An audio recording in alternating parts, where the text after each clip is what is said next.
She found you under the woodpile behind the mill on a night in early spring. You were 3 weeks old and wet through to the skin. She carried you inside her apron. She set you on the hearthstone beside the fire. She dried you with a cloth slowly, working from your ears to your tail. Then she dipped a wooden spoon into warm milk and held it to your mouth. You drank. That was the first night. Her name is Marta. She lives alone at the edge of the village in a cottage with one room. A hearth on the left wall. A wooden table in the center. A straw bed in the corner. Bunches of dried herbs hang from every ceiling beam, rosemary and sage and something bitter you have no name for. The herbs are always there. They smell the same every day. Marta talks while she works. She talks to the herbs when she cuts them and to the fire when she feeds it and to you when you sit on the table watching her. You do not talk back. You watch her hands.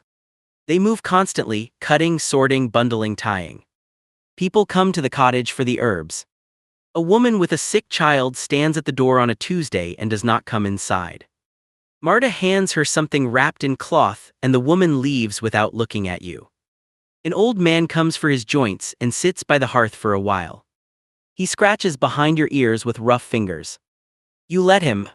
He leaves a coin on the table when he goes. This is how it goes. You are a black cat. You have lived in this cottage for 3 years. You know every board in the floor and which ones creak. You know where the mice come in through the gap in the left wall. You know the sound of Marta's breathing when she sleeps and the different sound it makes when she does not. The village is a mile down the road. You can see the church spire from the window. You sit in the window most mornings and watch the road. The people on the road look at the cottage and then look away. You have watched them do this for 3 years. You do not understand it. The trouble started in the autumn when a child in the village fell ill. The child's name was Thomas and he was 7 years old. He had fever and fits and he did not get better. His mother came to Marta's door and stood where the other women always stood, at the step, not coming inside. Marta gave her something. Thomas did not get better. He died on a Thursday. You were on the windowsill when his mother walked past on the road 3 days later. She did not look at the cottage. She looked straight ahead and kept walking. 3 days after Thomas died, 2 men came to the door.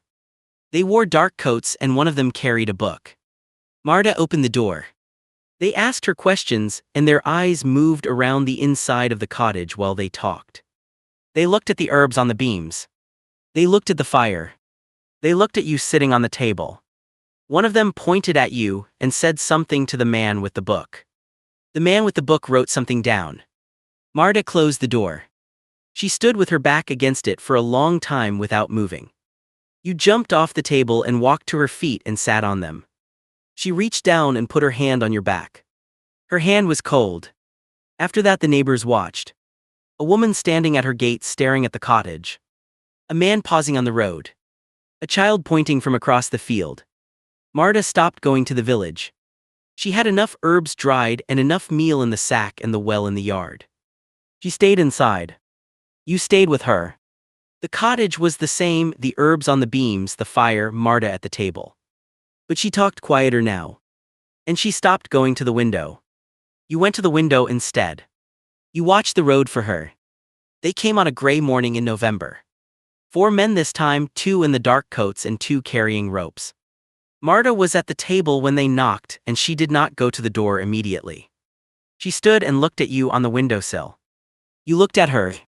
Then she went to the door and opened it, and they came inside. They moved through the cottage and took the herbs down from the beams one by one and put them in a sack. They opened the wooden chest and took a bundle of cloth and a small bottle and put those in the sack too. The man with the book came to the table and reached toward you. You hissed and he pulled his hand back. He wrote something in the book. They tied Marta's wrists behind her back with a rope. She stood straight while they did it. She looked at you on the windowsill. You looked at her. Then they walked her out through the door. You jumped from the windowsill and followed as far as the door. You stood in the doorway and watched them walk her down the road toward the village. She did not look back. The road curved and then she was gone. You sat in the doorway until dark. Nobody closed the door. The fire went cold in the night. In the morning you walked down the road to the village. You had never walked that road before. It was longer than it looked. On the window. The village was loud with more people than you had ever seen gathered in one place. They were all standing in the market square looking at the same thing. You walked along the very edge of the square. Nobody noticed you. There was a wooden post in the center and Marta was at the post with her wrists tied behind it and wood piled at her feet. You sat at the edge of the square. You watched. The fire started. The smoke rose. The crowd did not move and you did not move. Then it was over. You walked back along the road. The road was the same. The cottage was the same with the door still open. The hearthstone was cold. You sat on it anyway. It was the same stone you dried on the night she found you. The herbs were gone from the beams.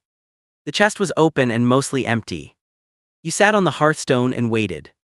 The days passed and nobody came to the cottage. No woman with a sick child. No old man for his joints. Nobody. You ate what you could find, mice mostly, and there were plenty now. You drank from puddles in the yard when it rained. In the mornings you sat in the window and watched the road. The road stayed empty. You watched it for the sound of her feet on the path. You watched it for the door to open. You watched it for the wooden spoon and the warm milk. None of it came. The winter came instead. The fire stayed cold. You curled on the hearthstone and waited.